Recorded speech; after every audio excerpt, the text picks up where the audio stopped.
మధుసూదన్ గారి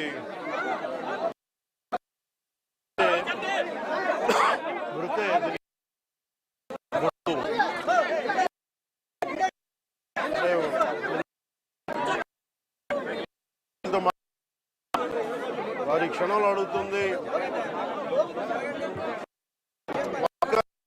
నమ్మశక్యం లేని పరిస్థితిలో ఉన్నారు.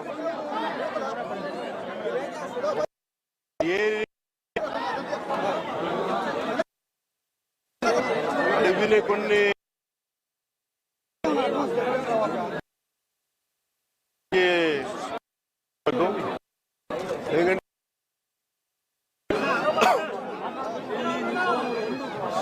వాళ్ళ ఏ ధర్మాన్ని ఆచరిస్తారని చెప్పి చాలా కోల్డ్ బ్లడెడ్గా నిర్దాక్షిణ్యంగా చంపేశారు. అది అన్ని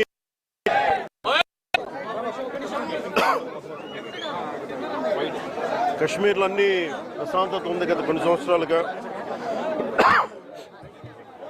అన్నీ బాగుంటాయి అని చెప్పి వెళ్తే మేము తిరిగి ఇలా ఈ పరిస్థితుల్లోకి వాళ్ళు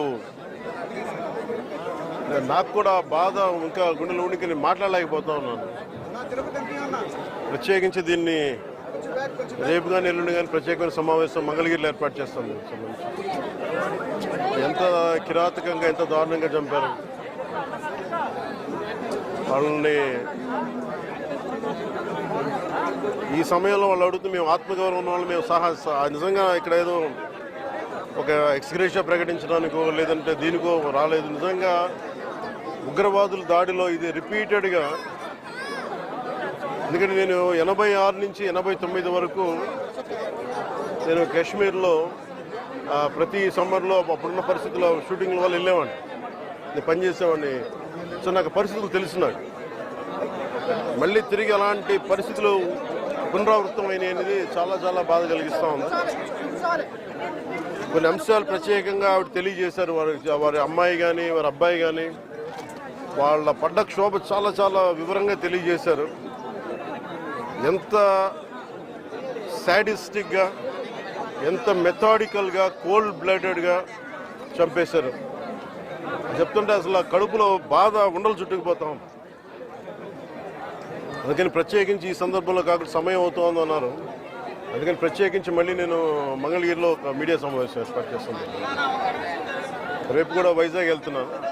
వెళ్ళి వారిని కనుక్కొని ఒకసారి ప్రభుత్వం అన్ని రకాలుగా భరోసా ఉంటుంది, అది మీకు తెలిసి చెప్పక్కర్లేదు, ఖచ్చితంగా చేస్తుందో సందేహం లేదు. కానీ ఇది more than ex gratia, more than డబ్బుల కంటే కూడా బాధలో మీకు తగిలిన ఈ వచ్చిన ఇబ్బంది కానీ, ఈ గాయం కానీ, అంటే మనిషి చనిపోయారు కానీ ఈ జ్ఞాపకాలు చిన్నపిల్లడి ముందు జరిగింది, కూతురు బిడ్డ ముందు జరిగింది.